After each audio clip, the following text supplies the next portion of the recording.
especially now in this modern day, because we have to ask ourselves, do you really need to know your tables to get through life?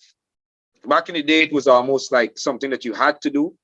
Are we teaching the students that this is something that they need to have to get through life?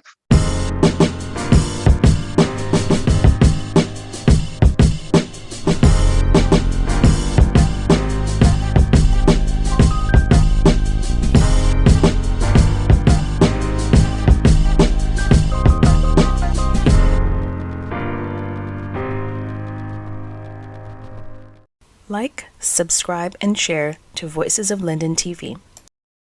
Welcome to another edition of the Let's Talk Show. I'm your host, Andrew James, and tonight I'm pleased to have with us in studio a few former teacher from the community of Linden, and of course, our regular contributor, Robert Oliver Nicholas Jr. We have Miss Camille Cummings. Hello, hi. Hi, Ms. Cummings. Ms. Cummings is a former teacher and a former teacher in the community of Linden. She boasts that she has a passion for numeracy.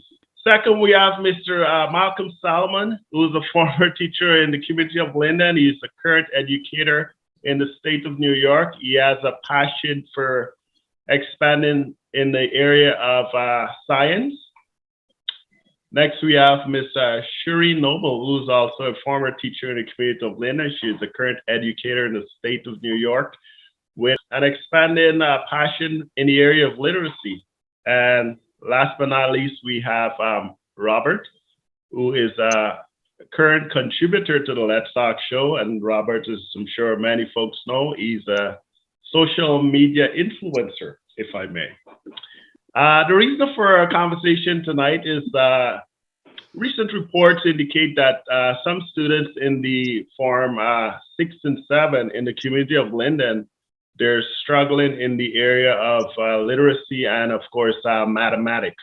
And without any further ado, I'm pleased to introduce my teacher. I still call her teacher up until today, Miss Camille Cummings, and we spent a lot of good times together at Regma Primary School. She is responsible for myself and a lot of my former classmates, the success we shared today. I am pleased to welcome in studio Miss Camille Cummings. Miss Cummings. Thank you. First time to the show, I'm going to put you on the bench. Can you tell us, give us a sense of what's happening with, if I may, the young teenagers in the community of Linden? Ages, I'll say, ranging 10 to 14. Thank you much, Andrew, and it's pleased to be part of this program this evening. Well, 10 to 14 will include our elementary or primary school students and our early secondary school kids. Mathematics is a sore point in the primary school as well as in the secondary school. They are quite a number of our students. I do not have the stats in terms of figures, but they are quite a number of our students who are lagging behind with numeracy and need some urgent help, especially those in the primary school who are going to be heading into the secondary, and those are the secondary who are edging up to CSEC classes. So the need is there. There are children who are way under the benchmark for mathematics. Very nicely said. Thank you for sharing your input, Ms. Cummings. I know back in my day, our teachers used to be honest for the timetables. I remember we spent many days in Regma Primary School in the schoolyard, getting a little bit of touch-ups there with the whip. You had to know your tables. And you had to know it. You had to know Ms. Cummings, I know we joke a lot about it, but I do believe, and I say this all the time. We will forever be grateful to you and Miss the late Claudia Joseph for spending a lot of times with us and ensuring that we learn our tables. That was the fundamentals, and I hope and pray that it's still happening today. I'm not sure, but we can chit chat about that a little bit later. Ms. Noble, anything you want to say in response to the remarks shared by Ms. Cummings there? Oh, sure. Thank you so much for having me on today, Andrew. What Camille is pointing out is something that I also observed when I was still in Guyana, when I was still teaching in Guyana.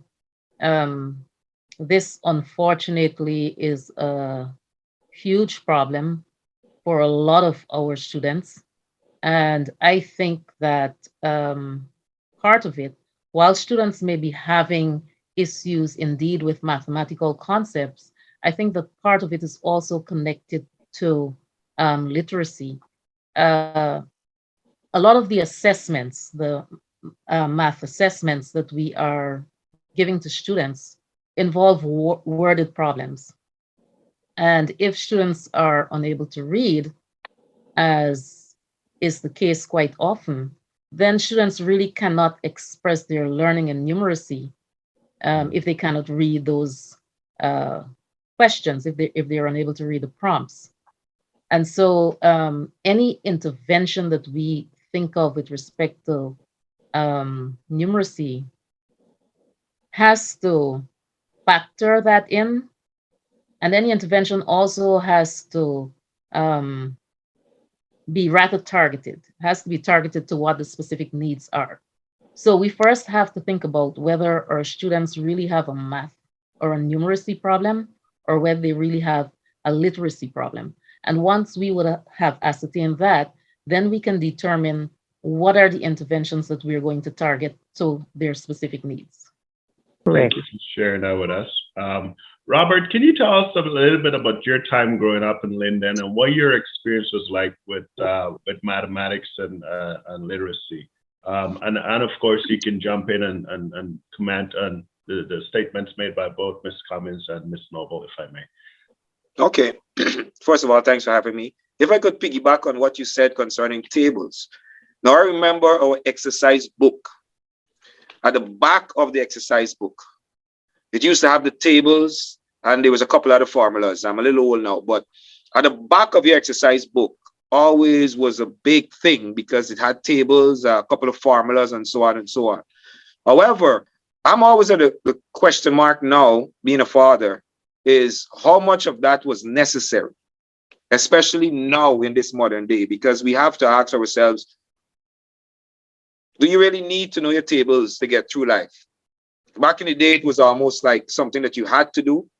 Are we teaching the students that this is something that they need to have to get through life? So that's where I would like the conversation, or that would be my question to Ms. Noble and to Ms. Cummings. Well, I guess, Robert, I think we can agree to disagree on that one. I think tables are the fundamentals. If you don't know, I mean, if you don't know your tables as a starting point, I think you're gonna find yourself in a lot of problems. And Ms. Cummings and Ms. Noble, I didn't mean to cut you off there, but I you know, Robert, I love you and everything else, but I do strongly agree that I think that Robert is probably looking at the technological world and the amount of devices that they can apply and quickly work it out on the computer or the calculator or whatever. But the tables, your tables is fundamental. It gives you that snap-on response to life. Because you go to the supermarket or you go to the market to get some mangoes, and based on the response of the vendor, you can calculate quickly in your mind, I can buy 3, or I can only afford to buy 1. Right.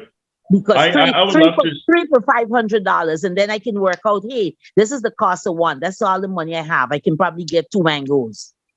So we need it. It's fundamental. It is necessary. Good point.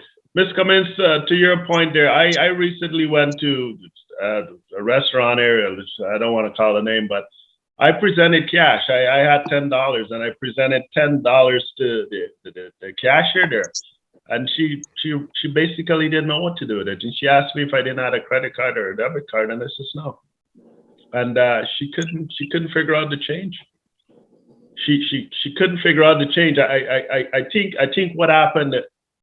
The total was like, I don't know, my change was supposed to be like $225, and instead of I give her the $10 plus I give her 75 cents. So I was expecting $3 back, and she was really confused. She didn't know what to do. She really didn't know what to do. Okay, the discussion is pretty interesting at this point. I've listened to Camille and Sherene and Robert, and I must say that even though Camille seemed to agree with you, Andrew, I want to just say that everything on this planet is debatable, and basically, right and wrong sometimes are not really the factors that we look at. For example, the talk about literacy and numeracy. I'm a science teacher, and science combines both literacy and numeracy as a subject content, because we would teach some factors of math. You have to know to draw a graph. You must know which is the independent variable, the dependent variable, and all of this literacy and numeracy is wrapped up in science. What is beautiful about listening to this discussion is that in math, I've seen in many of the classes, and some of my teachers, my friends who were teachers in math, they would emphasize as a literacy specialist or part as a teacher of literacy and math, what they would do is give the students a lot of word problems. These word problems would basically show that the student must understand to read and understand the content so that they can actually formulate with the numbers. So like Camille was saying, the concrete. For the literacy and the numeracy, the student must be able to read and be able to translate the words into numbers, the numbers into words, and understand the operation. Now, in Guyana and in third world countries and places that are underdeveloped, we still think that they have to know to do these numbers. And I argue that many times, and was debunked by many people by saying, listen, and I was told this story one time when I was a kid, or as a teacher, I was told this story. Some students were taken on a trip to a facility where a renowned scientist would be there. And so the teacher said, you got to have questions to the scientist. So the teacher prepared the students with some basic questions that they should ask the scientist. So after he finished giving his lecture and give them a tour of his facility, he asked, is there anybody with any questions? And one little girl raised her hands and she said, Professor, and she asked a simple math question. What is 3 times 5? And Professor looked at the little girl and said, I do not know. And she laughed and she said, you're a big scientist and you don't know what is 3 times 5? And he said, no. He said, listen, if I need to know what 3 times 5 is, I would go and look at the back of a book, some table somewhere. But I do not use my mind to store information that can easily be found. I use my mind for thinking and constructive thought. And I think that that is a good reflective concept where you can see that today, even though we may look down at somebody at a store that cannot really do a math operation at the cash register, there are devices today where you can press a button and get the information. People don't waste too much time not trying to remember a whole bunch of information. The world is so advanced today. So the technology thing is part of it. And whether you like it or not, if you don't want to flow in that system, you're going to be stuck. When you come from a developed, like Guyana, students are sharp with their skills, with they can remember certain things, but they are trusted into a school system that they still now have to learn a lot of things to get into the system. You people come from Guyana as a nurse or teacher, and they said, you got to go to our schools. You got to learn our principles. You got to learn our teachings. And you would say, but I can mash and ace this thing. But the principle is this: you have technology that you have to use that you're not au fait with, and they're not going to put you out there to use the equipment where you come from a place where there's no such thing other than just a back of a table or a little basic calculator. So you have to learn new skills, new things, and then after a while you realize that with these technologies, you don't need to go back into sit down and learn 2 times tables. You got many multiple ways that you can get information. We are in an information age today, and the information is everywhere you can imagine. And so we got to also make use of the tip, because it's a time-consuming thing to sit down and study tables and all this stuff, where you can easily utilize your brain for more active learning. That's my point. I quite agree with a lot of what you're saying there, Malcolm, but I also disagree with a small aspect of it. And that is to the point that Camille was making about the fundamentals of mathematics or numeracy. I think there are certain basic things that we must know. And when we don't know or understand those things, it makes grasping bigger concepts a lot more difficult. Mathematics is one of those subjects that you use every single day in everything that you do. You go to the kitchen, you want to cook. You've got to know some basic maths, even if we don't realize that we're actually using math, right? We are, because you've got to measure, you've got to calculate, right? If you want to make a consistent cake every time, you have to know, okay, last week I made a pound of cake, but this week I only want to make half pound. So if I used so much of these particular things to make this pound, how much should I use to make half pound? So it's math all the time. And again, just to emphasize the point that I'm making is that there are certain fundamental things that you should know, right? That lead to an understanding of greater concepts. So I agree with most of what you're saying, right on board with it. But I also think that there are some things like mathematical tables, understanding those things like multiplication, that students also need to know. And I see it working in my school system, where even though we have a heavily skills-based system here in the United States, as opposed to the knowledge-based system that we have in Guyana, I see them still utilizing those basic things, where students come in and they have to do multiplication tables almost every single day. Okay, but then it begs the question, what is considered fundamental? Because if you need to know how to multiply, that is still not saying that you need to know your tables from 1 through 13. You just need to know to multiply. If you need to know to divide, you just need to know to divide. Very So good.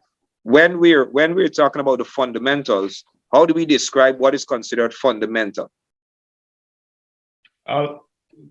I'll jump in and say, I mean, again, Ms. Cummings, you're my teacher, and you can come in at any time. I think we gotta go back to the basics. The bud mass. If you don't know what bud mass means, if you don't know those tables, I guarantee you're gonna have a problem. Because recently I ordered some insulation, and I don't know who was working at the warehouse, but when the delivery came, I look at the size of the truck, and right away I knew that was more insulation that I ordered. And that's why I think it's important that people know it. That it doesn't matter which field, which area you're working in. If you're a nurse, and your job is to, I don't know, administer some kind of needle to me, and you don't know, obviously, you obviously need to know how to read. But if you don't know how many needles, and instead of 2 you put 7, we're gonna have a problem. If you're a lawyer and you can't do basic calculation, you're charging $300 an hour for your work, and I show up for 7 hours, and you can't put 7 times 3 is 2,100. If you can't do that, you potentially can have some problems. Ms. Cummings, I see you're itching to jump in there. Go ahead. Yeah. The point Robert was bringing out, what is fundamental? Fundamental, I would say, is knowing your numerals. They must know the numerals. They must know the quantity, because if we're going to go to definition, what is a number? A number is an amount that represents an idea or a quantity. So we have to teach them the symbols, and we have to teach them the quantity. So that's the fundamental. So when we say, go to the kitchen and bring me 3 potatoes, they know the amount of 3. So the fundamental is that they must know their numerals. They must know the quantity. So we're talking numeral, we're talking symbol, we're talking quantity. And then they must know the fundamental. They must know the 4 rules, which is addition, multiplication, division, and subtraction. They must know the fundamental. That is fundamental. They must know the 4 operations and how they're being done in a basic way. Then we can go on to all the other things. Listen, I agree with a lot of stuff that's being said here. I'm not advocating, Ms. Sherene Noble, that children not learn their tables. What I'm saying is that the emphasis today is not on rote learning where we do memorization. you have to know principles. Obviously, if you're working out a math formula, you got to know the basic principles. Bod mass and all that stuff is still taught today, but you got to realize too, in a developed world, that even if you learn math, everybody don't specialize at math to the same level, because at the end of it all, you need to know math to do a nursing program, maybe to do a computer program, maybe to do some even basic things that they require you to know math at a certain level. But if you need math beyond a certain point, you pay somebody who is a specialist in math to work with the rest of the stuff. So I'm saying that everybody should have a basic understanding of literacy and numeracy, because it is the foundation of learning in almost every place that you go. You must be numerate to some extent and literate. And so you find that foundation in most countries, math and English, or math and language, it is pushed together, because without the language, you can't understand the numeracy. And so this is foundational. But I'm not saying that we should spend all the time sitting down like back. I know when we used to go to school back in Guyana, we'd go outside under a mango tree with Miss Moffat. She got a wild cane, and she said, if you can't repeat the 3 times table, you get some lashes in your butt. And the thing was that you have to know these tables, and every day you go with it. Every afternoon they had a certain time when you go there, you got to repeat this thing wrote over and over and over and over again. That type of learning is not practiced anymore, because there's advancement of knowledge. Obviously, we have people, educational psychologists, we have Abraham Maslow and all these great educational technicians who push stuff. And today we can't go back. Nobody can go back to yesterday, no matter how good yesterday was. We could look back at some of these formulas and principles, and we love them because they serve in their time. But we can't go back to yesterday. Whatever is going on now is what you got to learn, because we're going to fade away. And the younger generation, look at technology today. I look, you put a little cell phone in a little child's hand, and the child could be 2 years old, and they would probably perform some operations that we can't even be stuck at. And many times, even in my classroom, my students were able to debunk something or help me to figure out something that I'm stuck at with technology. So there's a progression that you get the foundation and you keep moving on, and we're going to be left behind at some point in time. That's my point that I'm trying to make.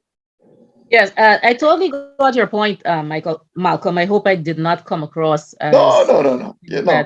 We're discussing. No, total. Yes, like I said, I agree with most of what you were saying. Learning has, as a matter of fact, when you think about what the philosophy that underpinned learning, particularly in countries like Guyana, and those countries that we refer to as third world countries, when we think about the philosophy that underpinned education and continues to underpin education in those countries, you realize that it was intended to create a particular type of citizen. And so rote learning, right, was expedient because it fulfilled the purpose or the intent of education. The world has moved beyond that, right? When you think of education, you have to think of how is it satisfying broader social demands? How is it satisfying what society needs, right? And so the world and the societies that exist within the world have moved beyond where we are reliant on rote learning to where we want to have a lot more of the thinking, a lot more of the skills in action. And so I completely hear you on the fact that there are some things we really don't need, especially in a technologically advanced society. But again, to the point that I was making earlier, there are just some fundamental concepts or issues in all subjects across all boards that will always be things that we need to ensure that students have, right? Those things are the things upon which we build or develop advanced skills. And I like to tell people that I am an ardent supporter or proponent of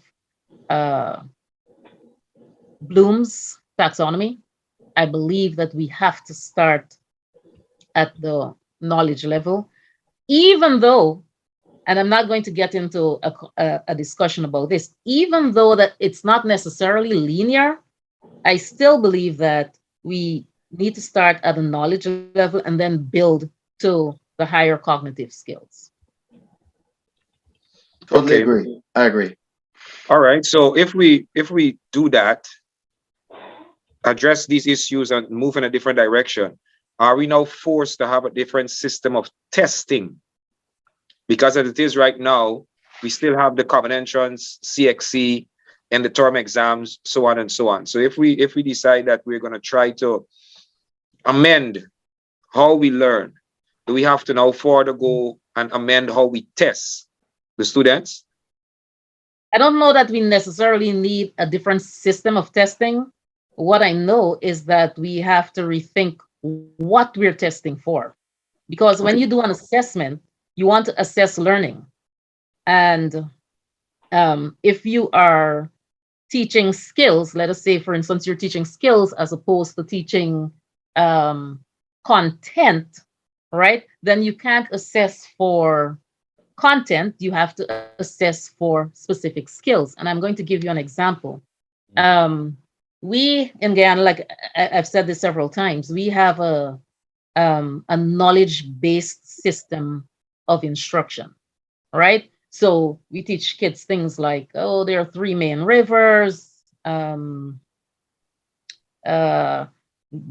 is I'm forgetting my social studies. Essequibo is the longest. I think Numeracy is the deepest, and things like that, right? So we give students a lot of knowledge about a whole wide range of issues, right? So we're actually, to go back to the point that Malcolm was making, we're actually having them store lots and lots of information that may not even be necessary, right?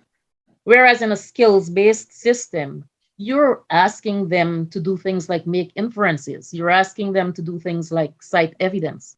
So let us say they read a text about the 3 main rivers, right? And you learn that, okay, Demerara is the deepest. They might have to make an inference about how might the depth of the river affect Transshipment. Right. Okay, great one. How might the depth of the river affect transshipment to communities more inland, right? They have, so you see that it's a different type of thinking. And then once they would have made that inference, then you might ask them, well, what evidence is there in this reading that you just had to support what you're thinking, right? So your assessments, right? You could have the same system. And that is not to say that I'm necessarily arguing in favor of the existing system. I'm just saying that it's not the system that needs to be changed if you're changing your type of instruction or the nature of your instruction. What needs to be changed then is what you're assessing. Very Sherene, good point. hold on. Sherene, what you've said there that's the tip of the iceberg. That is it. That's the meat of the thing. I really like what you said on your outline, because I know that this is what we all went through as a system at school. Most of what we learn is information based, and learning skills and learning to assess and learning how to utilize your skills and your knowledge to it in terms of inferences is the way that the world is proceeding. Having a whole big barrage of information in your head and being able to repeat it sometimes is like doing Jeopardy. You just remember some word and you can able and you're just piping out words and you're getting points. My thing is, I look at Guyana and we're looking at the CXC system, and you hear students writing 15 and all these large numbers of CXC, and they go lessons from morning, 4 o'clock in the morning, straight through to 8 o'clock at night. And you want to know, what is the purpose of all of this stuff? I got 12 grade ones, and it's an honorable thing that, you walk run around the place. How much of that information is used after then? What are you going to become? You don't be multifaceted as a student. You might study, you want to go into a math faculty, and so now you're going to specialize. But all of this stuff that you study, spend all this money just to get certification, and it's just an honor, something that's in your head. and the other guy who got the 5 subjects is gonna do the same job just like you. So I think, Sherene, to your point, it was really, really solid because we got to decide where we want to take these kids. Is it just have them have all this knowledge in their head, information, or teach them skills that are going to be user-friendly, skills that are going to help them to build usable technology and improve the quality of life as a person in Guyana, rather than just walk around the place being, do you know who I am? I'm Yeah, the professor of this exactly. college. You know what I mean? All That's the right, point. excellent. Very good points. Let's just bring it back together. I know we're just punching up against time. Ms. Cummings, as an expert in numeracy, what would based on the discussion we had tonight, what would your recommendation be? I think it's good that we can all identify problems and so on, but in terms of solutions, you've been a former teacher, a former ed teacher. What would your recommendation be as a solution to solve the problems we've all discussed tonight? Well, thank you, Andrew. My recommendation, if we can get some persons who are interested in sharing their time, through the schools, we get to identify some kids who need the help. And we move on from there. We put them into probably groups based on their ages, and we work out a timetable of how we can help them with the fundamental. We're just focusing on the fundamental. We're not going to assessment and all of that. That is formal. That's in the hands of the policymakers and all of that. All right. But we're seeing how we can help them in the fundamental steps of mathematics to bring them to another level that they can conquer their challenges. Excellent. Very nice. And one quick follow-up question for you, Ms. Cummings. I know you have another engagement and you got to go, but thank you. Who are some of the students you would say, through your own lens, as a former teacher and a former ed teacher, who are some of the students that need the help most? I think the Form 1s at the secondary school, which will be the grade 7s. I think they're the ones that will need it most. Form 1 and the Form 2s, because the Form 1s and the Form 2s will be the children who were affected by the 2-year break due to COVID. Thank you, Ms. Cummings. Robert, in terms of focusing on students through your own lens who need the help, expanding a little bit more on what Ms. Cummings said in her remarks, who would you say are some of the students that need the help most? The students that lack resources, the availability of resources. As we know now, a lot of things are done online. Access to even this is online meeting, but there are students who don't even have internet. So I think that we need to reach out to those students who can't afford it. Sometimes they don't have access to certain things. Sometimes it's just based on their location. You know what I mean? Because the internet is not even taking over the whole of Linden yet.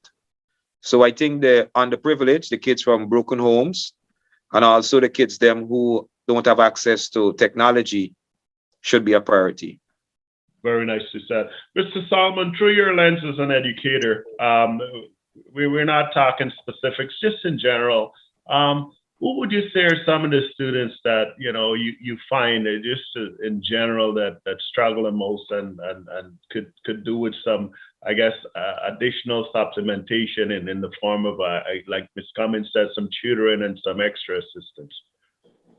All right, I want to say that the position in which Camille identified Form 1, which is grade 7, is a good position. But I figure that as if we have the resources and the finances to supplement students, I would supplement them from every level, because you never know when a child would be open to developing ideas. And some kids, are very smart and they can pick up stuff from early. Educational psychology told us that every child, if you can break down the content to an extent where any child can learn, you can teach these principles from any stage and any level.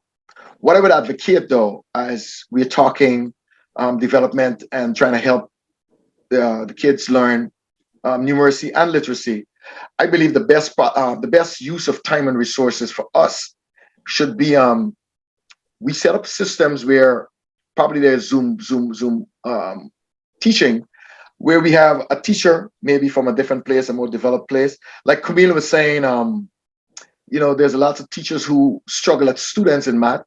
They go to college, they pass, they barely got through. They went to university and they barely got through. But they're now teachers and they struggle to teach the children because of their own struggle.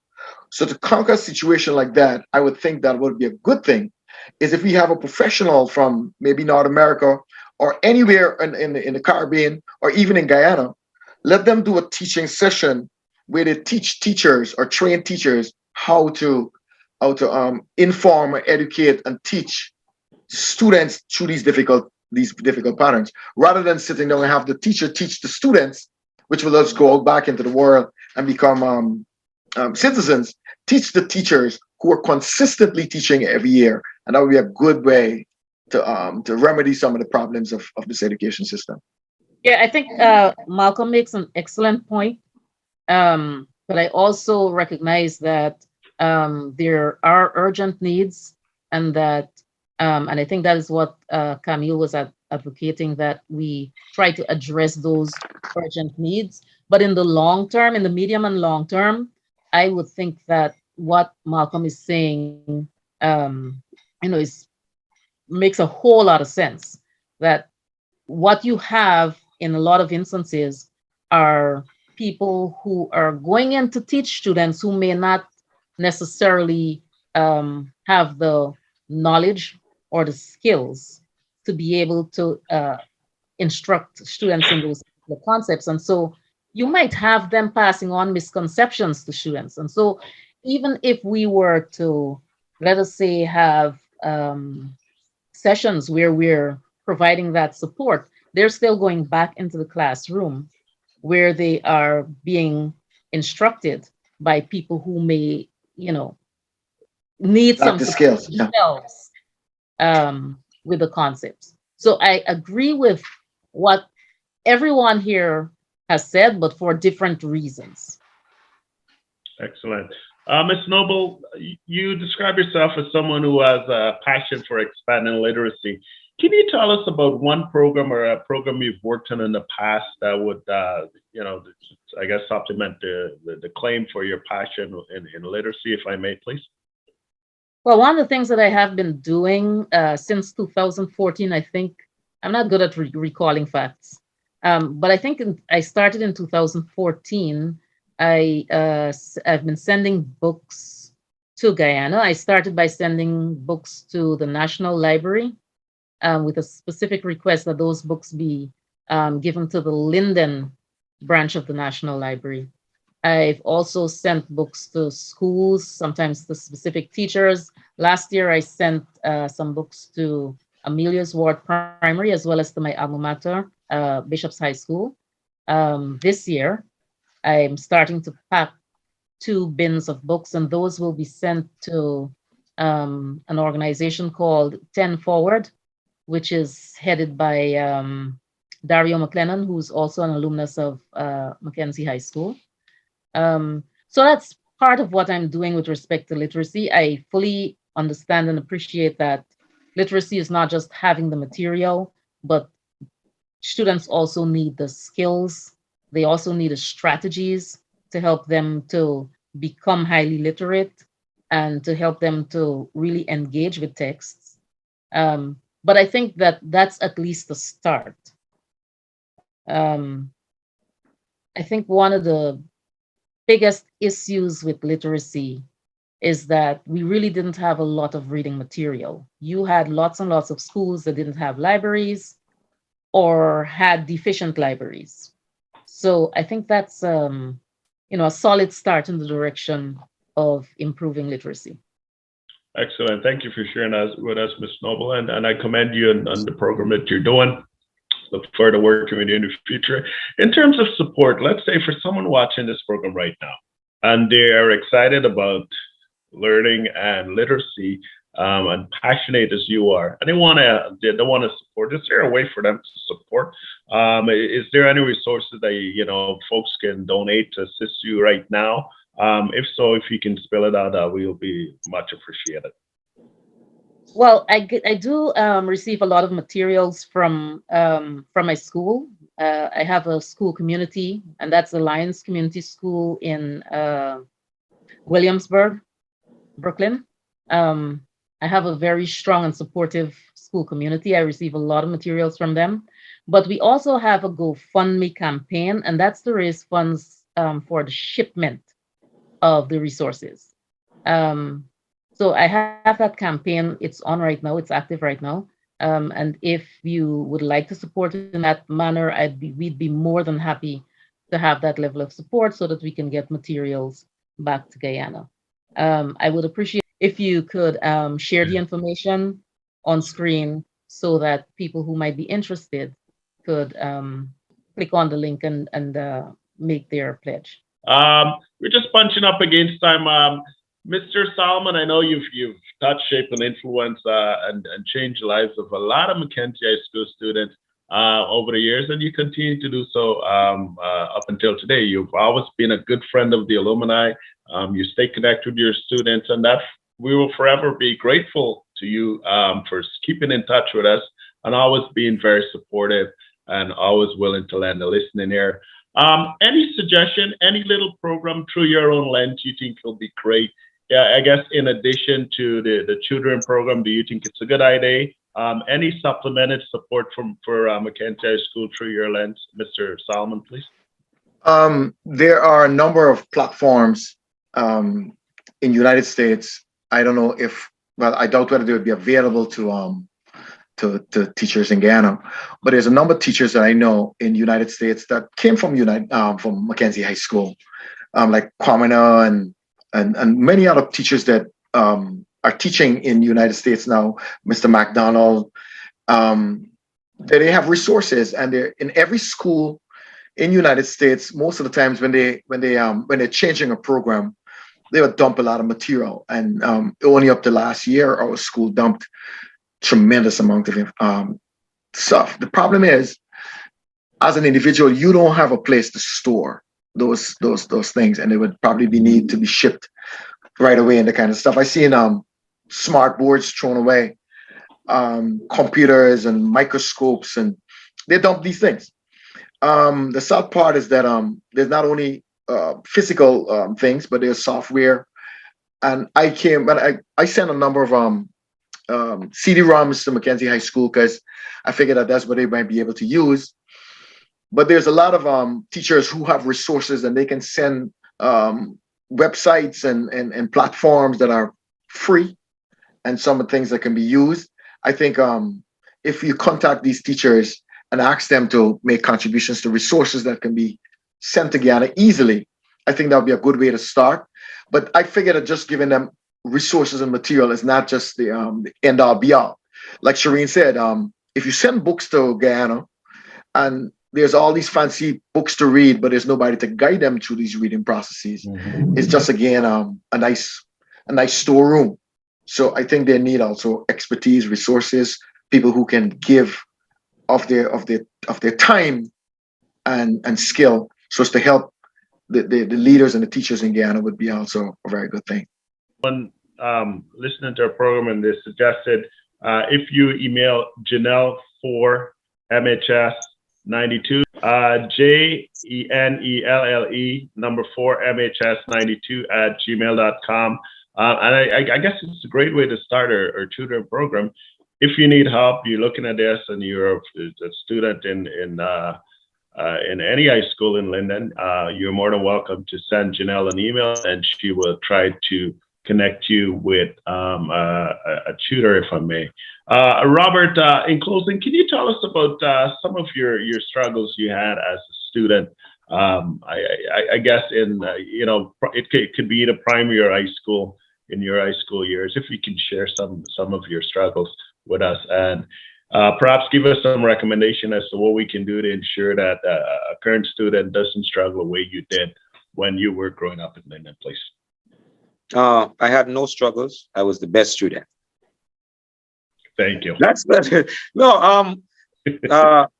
One of the things that has to be spoken about is there's a lot of stuff that we have to do when we live in this part of the world.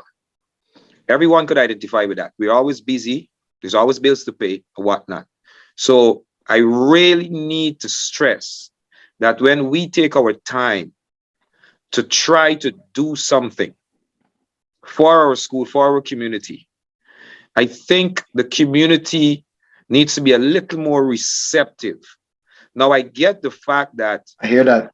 everyone has an ego. I get the fact that nobody likes people to say, oh, you have to read this or you have to do that or whatever. I get that. So I'm not going to say that there's not a conversation there. But it's very important to understand that when Miss Noble takes her time to go to shipping, just pack a barrel of books and go transport it to the shipping place. Forget just money. It's time. She got to find parking, which is a problem. You know what I mean? A simple thing like parking, that could take you a whole hour. You know what I mean? So it's important that it's recognized that this is not easy and it's appreciated on that level so that, you know, you could feel good about doing this thing. So that is where I think sometimes the struggle comes in.